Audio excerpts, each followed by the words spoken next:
2,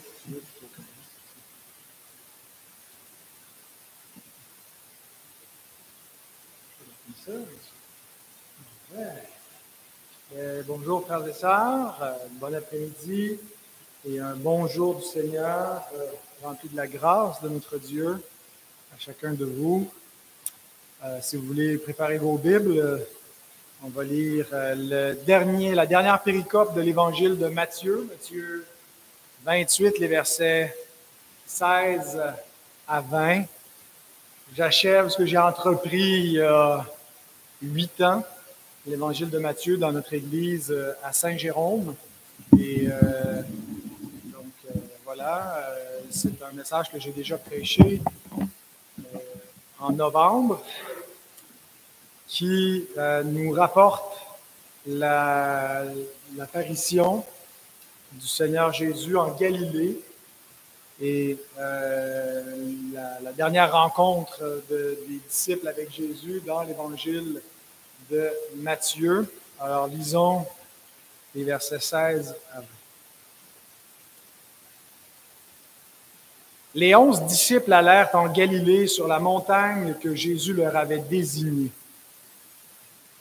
Quand ils le virent, ils l'adorèrent. Mais quelques-uns eurent des doutes. Jésus, s'étant approché, leur parla ainsi. « Tout pouvoir m'a été donné dans le ciel et sur la terre. Allez, faites de toutes les nations des disciples, les baptisant au nom du Père, du Fils et du Saint-Esprit, et enseignez-leur à observer tout ce que je vous ai prescrit. Et voici, je suis avec vous tous les jours jusqu'à la fin du monde. » Que Dieu bénisse sa bonne parole. Les versets qui précèdent, les versets 11 à 15, on a la contre-mission, où on a les adversaires de Christ qui nient la résurrection ou qui trouvent d'autres explications pour répondre à ces rumeurs qu'il serait sorti vivant du tombeau alors qu'il y avait une garde, alors que le tombeau était scellé et qu'il avait été placé mort.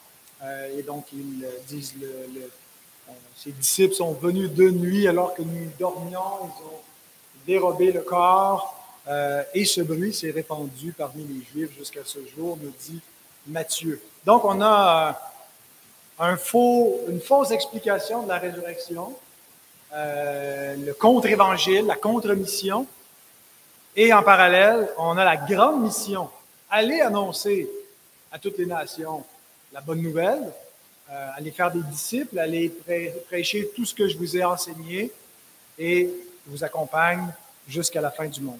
Je ne vais pas exposer les versets jusqu'au verset 20, mais seulement les versets 16 et 17 dans ce message. Et j'ai 5 points qui sont 5 mots qu'on retrouve dans ce texte. Le premier, c'est les 11. Ensuite, la Galilée. Ensuite, la montagne. Ensuite, l'adoration. Et finalement, les doutes. Alors, si vous ne les avez pas notés, je vais les renommer à mesure qu'on va avancer. Donc, premier point, les 11. Sachant l'importance du symbolisme des 12, en raison principalement des 12 tribus d'Israël, et que Jésus choisit 12 apôtres qui vont s'asseoir sur 12 trônes pour juger les 12 tribus d'Israël, et qu'on voit la Nouvelle Jérusalem sur 12 fondements, les fondements qui correspondent aux apôtres. Il y a un symbolisme des 12. Ce n'est pas tant l'identité des 12, parce qu'après ça, il va en manquer un, puis c'est surtout ça qui est problématique ici, mais la communauté de disciples et l'Église est présentée un peu comme un nouvel Israël dans le Nouveau Testament.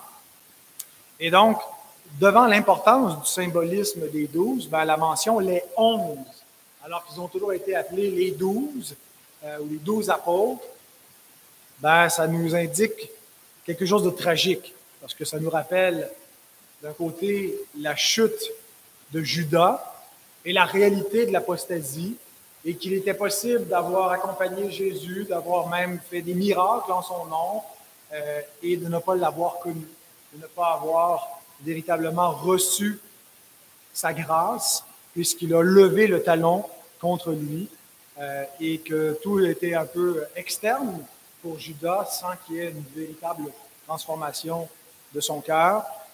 C'est tragique donc du point de vue personnel de Judas. C'est un avertissement aussi que l'apostasie est une réalité, et que pour avoir droit à l'assurance du salut, il faut persévérer dans la foi, dans une foi de soumission et d'obéissance envers Christ.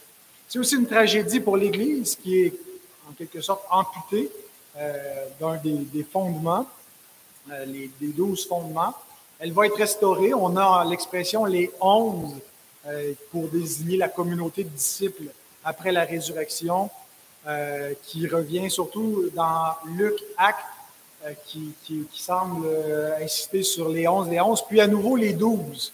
À partir de Acte 6, bien que le remplacement de Judas aura lieu avant Acte 6, mais comme si finalement la terminologie était là pour attirer l'attention. Il y a une irrégularité. Momentanément, l'Église a été amputée d'un membre, et quand il y a des apostats, et l'Église souvent en pâtit, l'Église en souffre. Mais la mention les 11 évoque pas seulement quelque chose de tragique, mais aussi elle évoque la grâce. Et je laisse Spurgeon, avec la citation suivante, expliquer pourquoi est-ce que les 11 suggèrent la grâce. Ils étaient 12, mais Judas, l'un des 12, est allé en son lieu. Et Pierre, qui avait renié son Seigneur, a été rétabli à sa place parmi les apôtres. Donc, 2 sont tombés, mais un a été restauré. Les 11, c'est aussi une indication de la restauration de Pierre, implicitement, et on voit explicitement sa restauration dans l'évangile de Jean, alors qu'il lui demande à 3 reprises, m'aimes-tu? Et puis il dit à chaque fois, paie mes brebis. Il le consacre à nouveau dans son office apostolique et dans sa primauté, puisqu'il va jouer un rôle d'avant-plan dans l'établissement de l'Église. Et donc, on a un Seigneur qui restaure les disciples qui chutent, et on devrait garder ça à l'esprit. Il va nous arriver, nous aussi, de tomber, peut-être de renier momentanément notre Seigneur, si ce n'est pas toujours verbalement, comme Pierre le fait de façon flagrante. Parfois, c'est par nos actes, par l'omission et pas toujours par la commission de fautes, mais l'omission de demeurer fidèle dans certains contextes. Et qu'est-ce qu'on doit faire? Faire comme Pierre, qui s'est repenti, qui a pleuré amèrement, et notre Seigneur restaure les pécheurs. Il ne les met pas seulement sur les lignes de côté en disant « Sois toi sur le banc, toi tu ne joues plus ». Il nous garde encore en fonction avec des rôles, des responsabilités même dans son Église. Après une chute, il peut nous restaurer. Alors voilà pour les 11. Ensuite, deuxième point, la Galilée. Les 11 disciples allèrent en Galilée. Alors, on voit que les disciples ont obéi parce que quand Jésus est ressuscité, il est ressuscité en Judée, là où il avait été enseveli, parce que c'est là où il avait souffert, il avait été crucifié, mais il leur a donné rendez-vous en Galilée. Et ils obéissent parce que la foi authentique est une foi qui obéit. On a beau dire qu'on a la foi, si on ne lui obéit pas, on se trompe soi-même.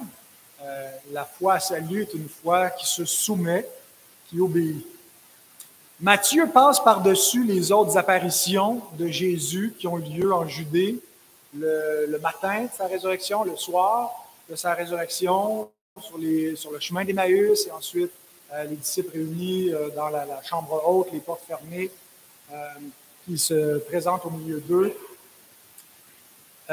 Matthieu passe sous silence et ne nous rapporte que l'apparition de Jésus en Galilée. Il nous a rapporté la brève apparition aux femmes le matin de la résurrection, mais c'est seulement Matthieu qui développe cette apparition-là. On ne la retrouve pas dans aucun des autres évangiles, quoique Jean nous rapporte aussi des scènes qui se passent en Galilée dans Jean 21, ce que j'ai évoqué, lorsque les disciples pêchent et que Jésus vient à eux sur le rivage, ils le reconnaissent plus ou moins, ils ne sont pas certains, mais finalement, il se fait reconnaître à eux, il mange avec lui, il prend une petite marche avec Pierre, et c'est là qu'il le questionne. Et donc, Jean nous rapporte ça de son côté, mais seulement Matthieu nous présente cette apparition. Donc, il passe directement de la résurrection à la grande mission, en faisant un lien direct. Christ est ressuscité, mission de l'Église. Et c'est sur la base de la résurrection que repose la grande mission qui nous est confiée, d'aller prêcher la bonne nouvelle en faisant de toutes les nations des disciples. Alors, maintenant, je veux surtout insister sur la Galilée et l'importance de la Galilée. Pourquoi est-ce que Jésus n'a pas tout fait cela à partir de la Judée? Pourquoi est-ce qu'il les a retournés en Galilée pour éventuellement les ramener en Judée pour la Pentecôte? Pourquoi est-ce qu'il n'aura pas confié cette mission-là? Mais c'est comme si l'assemblée, la première assemblée générale de l'Église, pour reprendre l'expression de Spurgeon, a eu lieu en Galilée. Et il semble que c'est l'apparition la plus importante parmi celles qui sont rapportées, parce que c'est là où il y a des instructions qui ont un peu ce caractère final et d'envoi pour la mission de l'Église et qui s'applique encore directement pour nous aujourd'hui. Alors pourquoi la Galilée? La Galilée, c'est là que le ministère de Christ, son ministère public, a commencé. On lit dans Matthieu 4, si vous voulez revenir en arrière, Matthieu 4, versets 13 à 17, que Jésus a inauguré son ministère à cet endroit-là.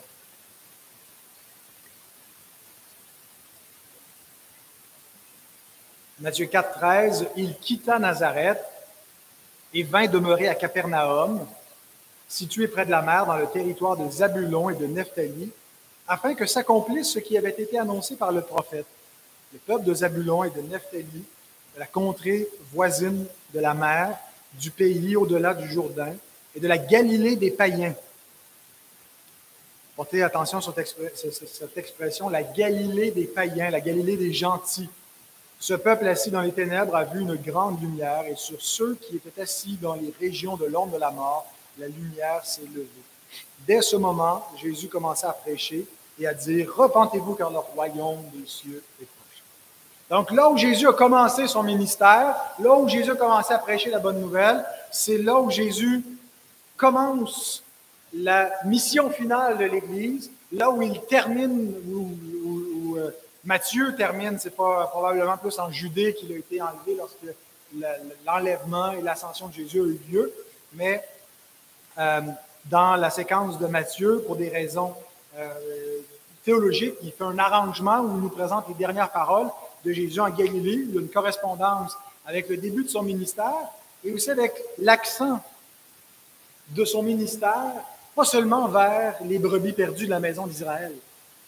Il est vrai que pendant un temps, pendant sa présence sur terre, Jésus s'est surtout concentré sur les bourgades d'Israël, bien qu'il a manifesté aussi sa grâce à des païens, comme les miettes qui tombaient de la table et qui permettaient à ceux qui ne faisaient pas partie directement des enfants d'Israël de se rassasier eux aussi.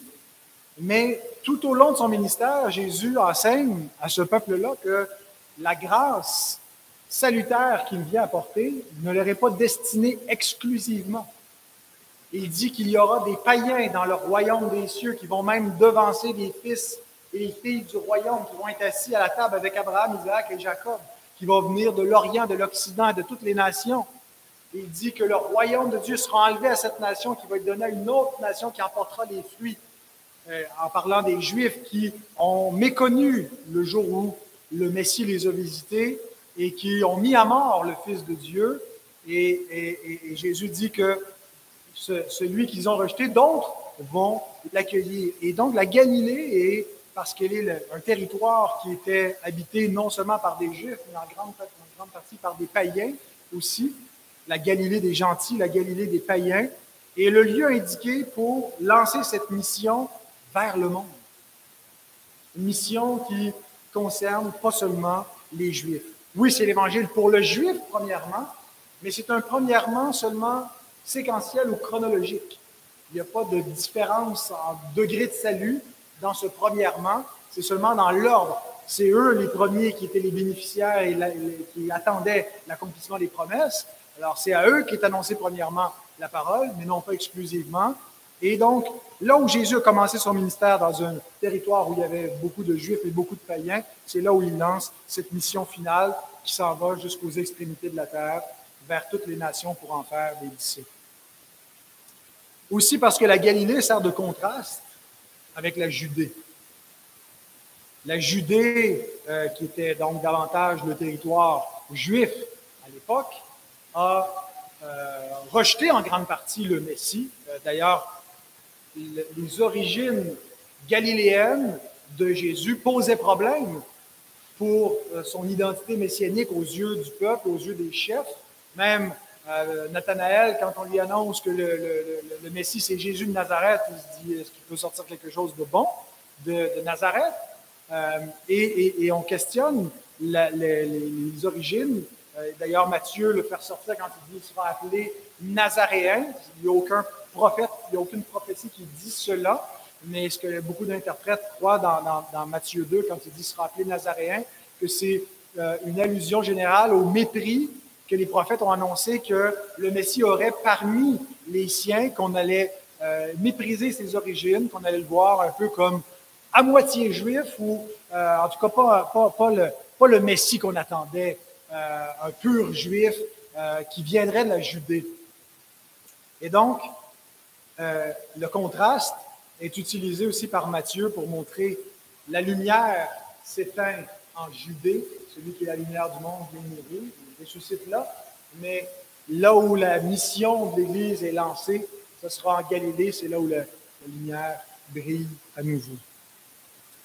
Et ça fait partie aussi du thème très présent dans le Nouveau Testament, de la victoire par la défaite, de la conquête par les choses faibles, les viles, les méprisables du monde, par opposition aux choses glorieuses et estimées des hommes. Et que ce soit d'une culture à l'autre, chez les Romains, il y avait des choses qu'ils estimaient, des choses qu'ils méprisaient. De même chez les Juifs, Paul se targue de ses origines, benjamite, un hébreu, né d'hébreu, et ainsi de suite. Mais il dit tout ça qui était pour moi un gain, tout ça qui était ma gloire, je suis venu à le considérer comme une perte à cause de l'excellence de la connaissance de Christ. Bien, le contraste Judée-Galilée met encore cette emphase sur le fait que Dieu a choisi les choses faibles du monde, les choses méprisables du monde, et la croix qu'on voit comme une ignominie pour en faire une gloire. Et on est appelé comme chrétiens à se glorifier de la croix de Christ, qui est non seulement quelque chose de méprisable pour les Juifs, mais aussi pour les Romains. Le commentateur R.T. France écrit à cet effet « La longue période de confrontation et de rejet à Jérusalem, qui s'est terminée par le triomphe en apparence des adversaires, il semble en apparence que c'est les adversaires qui ont triomphé, le faux Messie est mort, on l'a crucifié, est maintenant relégué au passé. Jésus le Galiléen a triomphé contre toute attente et de retour sur son territoire et celui de ses disciples, qui sont tous des Galiléens, où la mission a été lancée, la bonne nouvelle du royaume des cieux sera annoncée jusqu'à la fin des temps. Voilà un peu pour le symbolisme de la Galilée. Troisièmement, la montagne. Jésus leur donne rendez-vous pas n'importe où en Galilée, mais sur une montagne que Jésus leur avait désignée. C'est ce que l'Écriture déclare au verset 16. Les 11 disciples allèrent en Galilée sur la montagne que Jésus leur avait désignée. Et ce n'est pas un détail anodin, cette montagne. On peut passer vite parfois sur cela, mais donc d'une part, Jésus leur avait donné rendez-vous là. Il voulait que le point, la première assemblée générale de son Église soit à cet endroit-là. Alors, déjà parce que c'est le Seigneur qui le décide, ça nous indique que c'est important, mais aussi parce qu'il y a encore une correspondance entre le début du ministère de Jésus et la fin. On a dit que son ministère a commencé en Galilée, mais il a aussi commencé sur une montagne, parce que le premier discours public de Christ, c'est le sermon sur la montagne dans l'Évangile de Matthieu. Matthieu 5, 1, voyant la foule, Jésus monta sur la montagne et après qu'il se fut assis, ses disciples s'approchèrent de lui. Et donc, il leur donne le sermon du royaume, ou la nature de ce royaume qu'il est venu instaurer, comment on vit dans ce royaume-là, et quelle est l'identité des héritiers du royaume. Et donc là, qu'est-ce qu'il fait sinon qu'il envoie la mission du royaume? Il envoie ses disciples bâtir un royaume où il va bâtir au travers d'eux par le Saint-Esprit et par la prédication de l'Évangile. Jésus va bâtir ce royaume au travers de toutes les nations, tous les disciples. Mais une autre raison pourquoi la montagne est importante, je pense, c'est pour le symbolisme des montagnes quand on considère ce qu'on pourrait appeler une théologie biblique des montagnes. C'est peut-être pas quelque chose qui a retenu votre attention en faisant un survol de toutes les Écritures, mais c'est une thématique. La montagne, l'idée de l'ascension, l'idée de s'élever pour rencontrer Dieu. D'ailleurs, des chants chrétiens, là, je vais monter sur la montagne. C'est là qu'on y rencontre Dieu. La montagne dans l'Écriture sainte est le point de départ de la révélation. Éden était une montagne, ce n'est pas dit dans Genèse, mais c'est dit dans Ézéchiel 28, 13 à 14, où il est parlé de la sainte montagne de Dieu, où se trouvait l'Éden, et l'idée que l'homme a été chassé du jardin d'Éden, il a été aussi précipité en bas de la montagne, comme le diable a été précipité de la sainte montagne. La sainte montagne, l'expression sainte montagne, si vous faites une recherche de concordance avec vos logiciels bibliques, ça correspond au lieu du temple. Daniel 9, 20, Joël 3, 17. Ma sainte montagne, c'est Jérusalem, et c'est là où se trouve le temple sur le mont, à Jérusalem. Et la montagne, c'est aussi à plusieurs moments des points de rencontre par excellence. Si je vous parle du mont Morija, du mont Horeb, du mont Sinaï, du mont Garizim, du mont Carmel, où Abraham, Moïse, Élie et le peuple d'Israël ont eu des rencontres, des rendez-vous divins, où le Seigneur a révélé sa gloire d'une façon spéciale sur ces sommets, parce qu'il y a cette idée que Dieu est au ciel. Fait que si on veut s'approcher de Dieu, il faut monter sur une montagne. Et Dieu descend vers nous, mais Dieu siège dans une autre montagne. Même le paradis céleste est présenté comme la montagne de Dieu, la Sion céleste, qui est reprise aussi dans le Nouveau Testament, on va le voir dans un instant. Et même dans le ministère terrestre de Jésus, la montagne occupe beaucoup de place. Simplement dans l'Évangile de Matthieu, on voit par exemple le diable qui transporte Jésus sur une haute montagne, qui lui montre tous les royaumes et qui lui offre l'autorité sur tous les royaumes s'il s'incline devant lui. Et là, Jésus est sur une montagne et il déclare qu'il a reçu autorité sur tous les royaumes de la terre. Et pas seulement sur la terre, mais dans le ciel. On voit Jésus aussi qui inaugure, comme je l'ai dit, son ministère et le sermon du royaume sur une montagne, le sermon sur la montagne dans Matthieu 5 à 7. La montagne qui est un lieu de prière par excellence pour Christ, Matthieu 14, 23. Il y a la multiplication des pains qui a eu lieu sur une montagne dans Matthieu 15, 29. La transfiguration, une rencontre théophanique, la présence de Dieu qui se manifeste, la voix de Dieu qui se fait entendre, la gloire du Fils qui se révèle. L'apôtre Pierre parle de cet endroit-là comme la sainte montagne où on a vu sa gloire, où on a entendu la voix du Père se faire entendre et le déclarer son Fils bien-aimé. Qu'on pense également à la fin des discours de Jésus à Jérusalem, sur le mont des Oliviers et à sa mort sur le mont Golgotha. Donc, les montagnes, ça n'a pas besoin d'être des gros sommets, parfois juste des petites collines, ont un symbolisme important dans l'Écriture, dans l'idée d'élévation. Et cette symbolique est reprise dans le Nouveau Testament en paraphrasant ou en citant l'Ancien Testament avec cette idée qu'il faut monter sur la montagne. Par exemple, le psaume 24, verset 3, « Qui pourra monter à la montagne de l'Éternel? Qui s'élèvera jusqu'à son lieu saint? » Alors, cette question est mise en suspens en disant c'est celui qui est juste, celui qui lave ses mains dans l'innocence, celui qui, même s'il fait un serment à son préjudice, ne va pas se détourner et prêt à subir le tort. Donc, celui qui est parfaitement juste. Mais qui est vraiment comme ça? Ben, ça nous parle de celui qui a gravi la montagne. Christ, qui s'est élevé, et Éphésiens 4, 8 à 10 cite le psaume 68, verset 19, qui nous parle du Messie qui va monter après être descendu jusqu'au séjour des morts.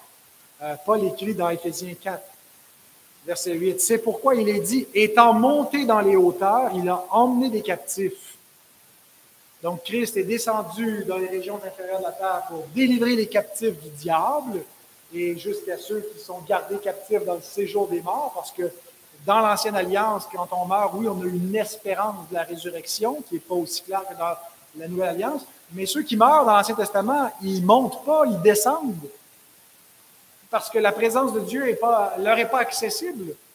Et je pense que c'est une des grandes différences que l'œuvre de Christ a accomplie dans l'histoire, dans la séquence de la rédemption, même si on a le même salut, on ne l'a pas en même temps dans la progression de l'histoire du salut, de sorte que ceux qui mouraient avant la venue du Messie n'étaient pas encore admis dans les lieux célestes en Christ. Ils n'étaient pas nécessairement dans un lieu de souffrance et de tourment, ils étaient consolés dans le sein d'Abraham, mais qui appartenaient aux régions inférieures de la terre. Hein? Infernum, c'est de là qu'on tire les mots pour l'enfer, ce qui est en dessous. Je ne dis pas qu'il était dans un enfer, mais il était dans le séjour des morts, dans le Sheol. Si ça vous intéresse, on a fait une émission avec Samuel Renihan sur la descente de Christ aux enfers à Corandeo, il y a, je pense, ça fait à peu près une année. C'est en anglais cependant, parce que notre interlocuteur ne parlait pas le français, mais si vous voulez en savoir plus sur cette question-là. Mais je continue la lecture. Paul dit, étant monté dans les hauteurs, il a emmené des captifs et il a fait des dons aux hommes. Or, que signifie il est monté, sinon qu'il est aussi descendu dans les régions inférieures de la terre? Celui qui est descendu, c'est le même qui est monté au-dessus de tous les cieux afin de remplir toutes choses. Et il est monté où? C'est où les hauteurs? Je pense que ça correspond à ce que l'Épître aux Hébreux nous dit dans Hébreux 12, 18 à 24. Il dit, « Vous ne vous êtes pas approchés d'une montagne qu'on pouvait toucher, qui était embrasée par le feu. » En parlant du mont Sinaï et la révélation de Dieu au désert de Sinaï, la montagne embrasée, le peuple terrifié, et on a d'autres manifestations comme ça de la présence divine. Il dit, vous, ce n'est pas une montagne que vous pouvez voir dont vous vous êtes approchés. Au verset 22, vous vous êtes approchés de la montagne de Sion. Pas la Sion terrestre, mais la Sion céleste. De la cité du Dieu vivant, la Jérusalem céleste, des myriades qui forment le cœur des anges, de l'assemblée des premiers-nés inscrits dans les cieux. Les premiers-nés, ceux qui sont sortis du séjour des morts et qui goûtent à la première étape de la résurrection par l'état intermédiaire des croyants dans la gloire. Ils sont montés avec Christ, l'ascension dans les cieux, l'assemblée des premiers-nés, que ceux qui sont morts sont dans la gloire et sont une assemblée comme une église céleste dans les cieux. Vous êtes approchés du juge qui est le Dieu de tous, des esprits des justes parvenus à la perfection, de Jésus qui est le médiateur de la nouvelle alliance et du sang de l'aspersion qui parle mieux que celui d'Abel. Toute la réalité eschatologique qui est la nôtre en comparaison avec l'expérience réelle mais typologique du peuple de l'Ancienne Alliance. Eux sont approchés de quelque chose qui était tangible, concret, d'une montagne qu'ils pouvaient toucher, qui était embrasée par le feu, mais c'était typologique. C'était seulement, c'était pas encore la vraie montagne de Sion, et c'était en attendant que Christ vienne gravir cette montagne et nous y fasse monter également. Donc, la montagne où Jésus leur a donné rendez-vous, c'est pas un lieu anodin. C'est hautement significatif, si vous me passez l'expression, que Jésus termine sa mission et lance la nôtre du haut d'une montagne. Quatrièmement, l'adoration. La première activité qui se passe sur cette sainte montagne, c'est les disciples qui l'adorent. Et une prophétie de l'Ancien Testament où les nations monteraient sur la montagne pour adorer. Vous pouvez tourner dans Michée, si vous voulez lire avec moi, Michée 4.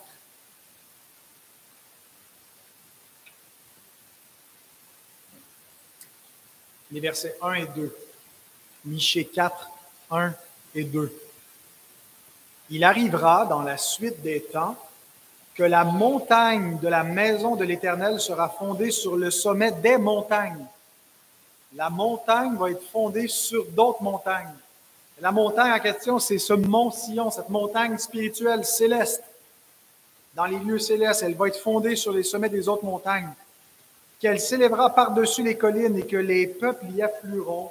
Des nations s'y rendront en foule et diront, venez et montons à la montagne de l'Éternel, à la maison du Dieu de Jacob, afin qu'il nous enseigne ses voies et que nous marchions dans ses sentiers, car de Sion sortira la loi et de Jérusalem la parole de l'Éternel. Donc les nations vont monter sur la montagne de Dieu pour faire quoi? Pour adorer le Dieu d'Israël. Qu'est-ce qui se passe sur cette montagne lorsque les disciples voient le Seigneur? Ils se prosternent et ils l'adorent. Donc, il y a probablement un accomplissement plus eschatologique encore à la prophétie de Michée qu'on pourra voir à la résurrection finale. Mais déjà, le fait que les nations, que les païens, que nous approchons de la montagne de Dieu, lorsque nous lui rendons un culte, nous nous approchons pour adorer. Donc, sur la montagne de Dieu, c'est l'adoration, et sur cette montagne, les disciples adoraient. Chaque fois que le Christ ressuscité apparaît, c'est accompagné d'adoration, ou presque chaque fois. Au verset 9 de Matthieu 28, Jésus leur apparaît, elles s'approchèrent pour saisir ses pieds et elles l'adorèrent. Au verset 17, quand ils le virent, ils l'adorèrent. Dans Jean 20, verset 28, quand Thomas voit Jésus, voit la marque des clous et de la lance, Thomas lui répondit, « Mon Seigneur et mon Dieu ». Ce n'est pas simplement une espèce de témoin de Jéhovah m'avait déjà dit ça, là, comme les gens disent, « Oh, mon Dieu ». Non, non, c'est pas du tout ça. Là. Il est en train de déclarer qu'il est son Dieu et c'est un acte d'adoration. Et en Apocalypse 1, verset 17, quand Jean voit Christ après sa résurrection, il tombe à ses pieds comme mort. Donc, tomber aux pieds du Seigneur, adorer le Seigneur, c'est l'activité par excellence qui accompagne ceux qui sont témoins de la résurrection et ceux qui montent sur la montagne. Nous ne sommes pas des témoins oculaires, mais nous sommes des témoins d'une autre façon.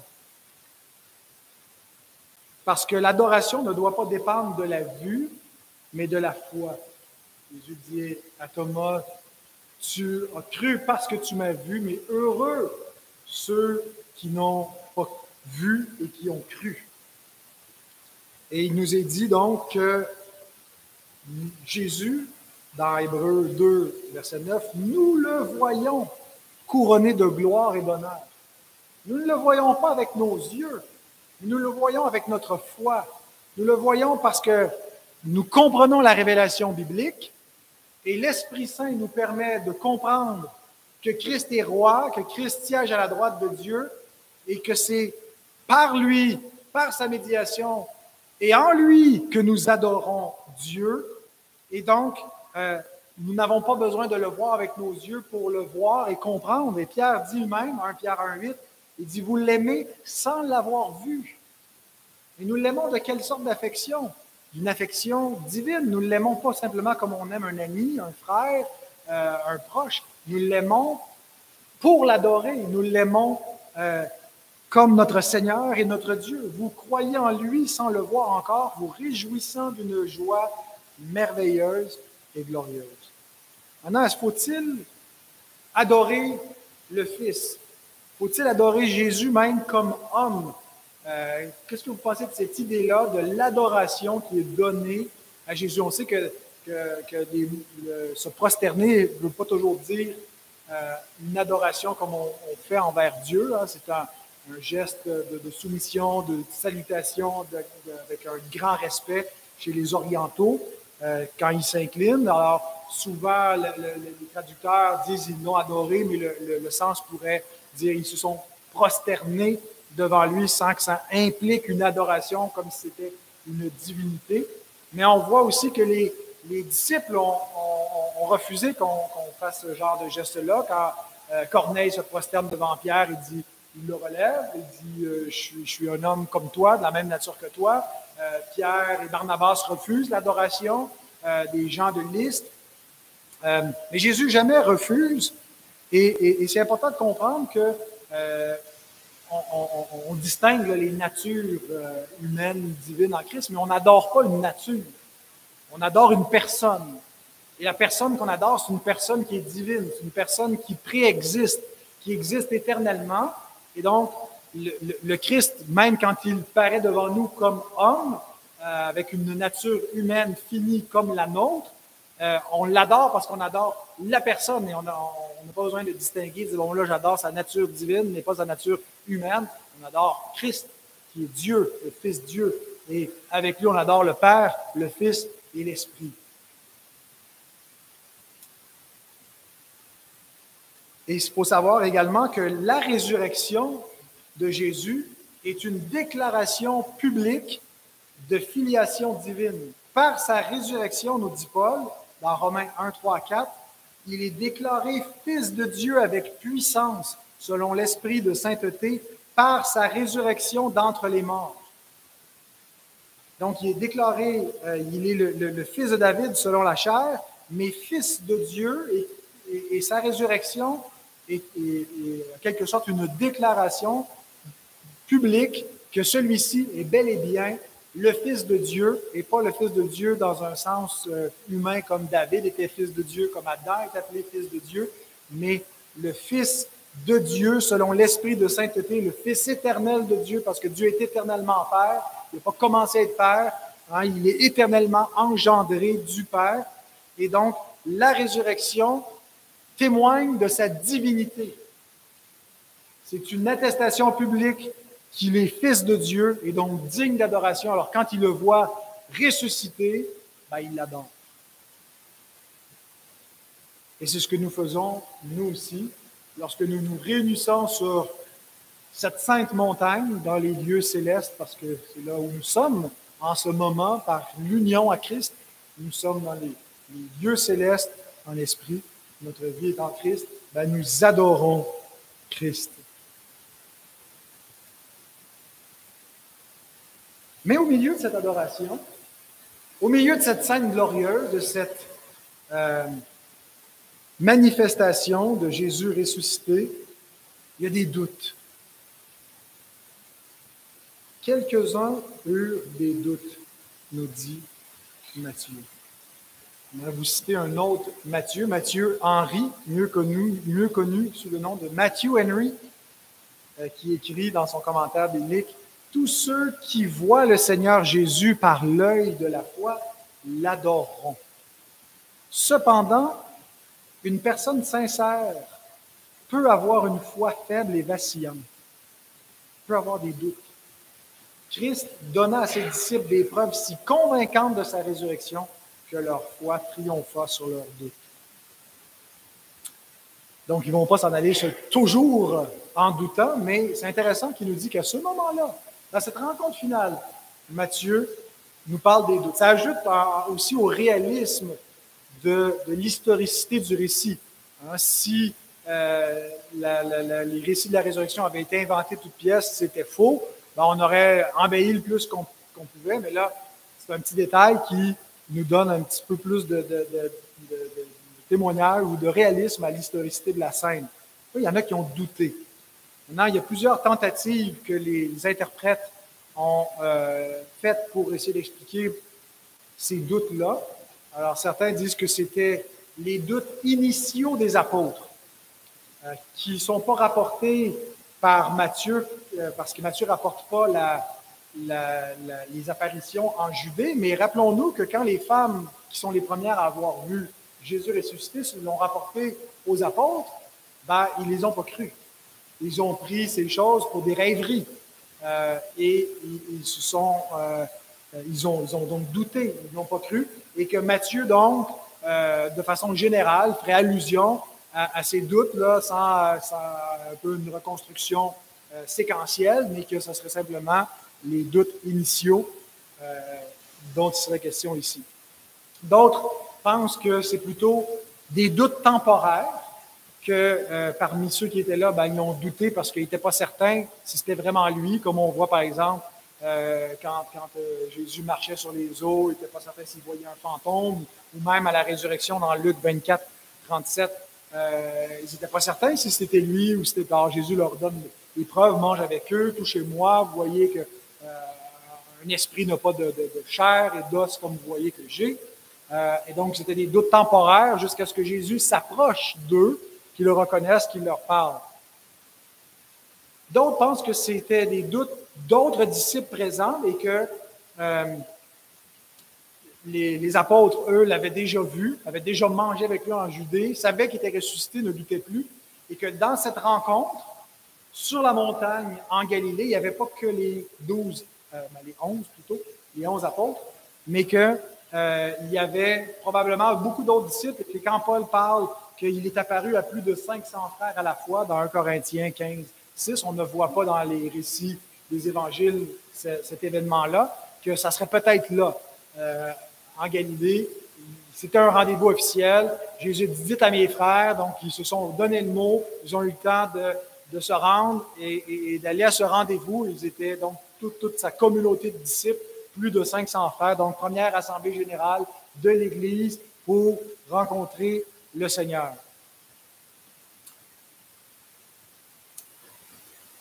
Mais si parmi ceux qui l'ont vu ressusciter, certains doutèrent, il est normal que ceux comme nous qui ne l'ont pas vu auront à lutter par moments avec des doutes. Spurgeon à nouveau, nous ne pouvons jamais nous attendre à être tout à fait exempts de personnes qui doutent dans l'Église. Car même en présence du Christ nouvellement ressuscité, certains doutaient. Et en fait, on traduit comme si certains eurent des doutes, mais on pourrait traduire différemment, comme la Tobe a traduit « Ils se prosternèrent, mais ils eurent des doutes ». Le texte ne dit pas « certains eurent des doutes, d'autres étaient sûrs ».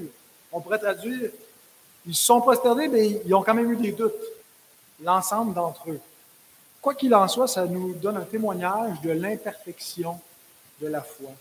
Et que la vraie foi n'est pas incompatible avec des doutes. Vous ne devez pas penser que parce que vous doutez par moment, que vous doutez et de votre foi et de ce que vous croyez, est-ce que véritablement tout ça est arrivé? Je veux vraiment y croire, mais en même temps, j'ai certains doutes que ça veut dire que vous n'avez pas la foi ou une foi salue. Jésus, quand il reproche à ses disciples à plusieurs moments leur petite foi, il leur dit pas qu'ils n'ont pas de foi, qu'il y a une absence de foi. Une petite foi peut croire, une petite foi peut devenir une grande foi, peut s'affermir, mais ça reste une vraie foi. Et le mot, le verbe qui est employé pour dire avoir des doutes, distadzo, ça ne nous parle pas de l'incrédulité, du refus de croire, mais plutôt d'une hésitation, d'une difficulté à faire confiance, d'une difficulté à vraiment s'abandonner, à avoir une pleine assurance dans les données de la foi qu'on est appelé à professer. Et ce mot-là, on retrouve seulement 2 fois dans le Nouveau Testament. Les 2 fois, c'est dans l'Évangile de Matthieu. Alors, on a ici, puis la fois précédente, c'est au chapitre 14, verset 31, où Jésus marche sur les eaux au milieu de la nuit. Les disciples sont apeurés. Et là, Pierre, quand Jésus s'identifie, il les rassure, dit « Si c'est vraiment toi, ordonne que je vienne à toi. » Et Pierre commence à marcher sur les eaux jusqu'à ce qu'il regarde, il détourne son regard de Jésus, regarde les vagues, regarde le vent, la mer, et que là, il a peur, et c'est ce verbe-là, distadzo, qui est employé, il a douté. Matthieu 14, 31, aussitôt Jésus étendu la main, le saisit et lui dit « Homme de peu de foi, pourquoi as-tu douté? » Il marche sur les eaux. Jésus lui dit qu'il a peu de foi.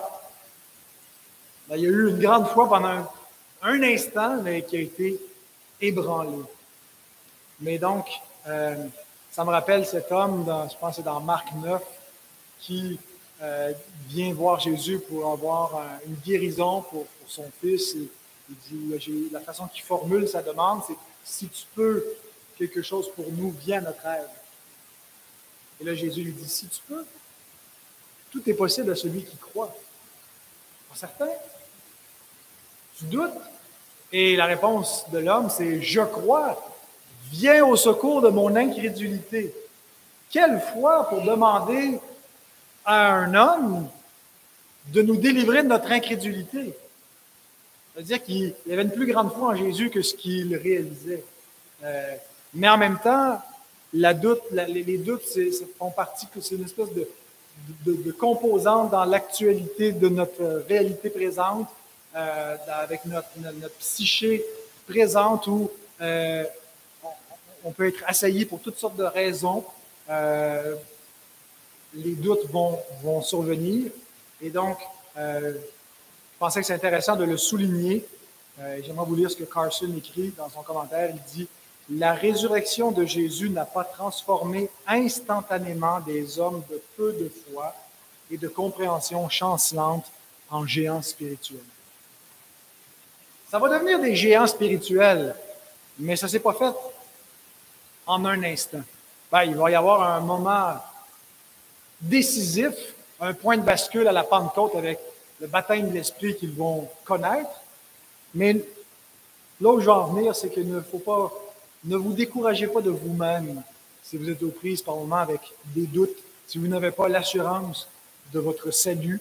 Ça ne veut pas dire que vous n'avez pas le salut, ça ne veut pas dire que vous n'avez pas une vraie foi. Des gens ont vu Jésus devant eux ressuscité, participer à l'adoration tout en doutant. Et le Seigneur les a quand même sauvés et affermis dans cette foi. Parce que la vraie foi veut être libérée de ses doutes, crie à Christ et s'approche de lui. Et c'est lui qui s'approche de nous pour nous parler. Et donc, c'est ce qu'on voit dans la suite. Jésus qui se révèle, qui révèle son autorité comme fondement de la grande mission, qui révèle le contenu de la grande mission et qui fait une promesse dans cette mission qui sera avec nous jusqu'à la fin du monde. Mais ça, ce sera pour une prochaine fois. On va s'arrêter ici. Que le Seigneur bénisse sa parole.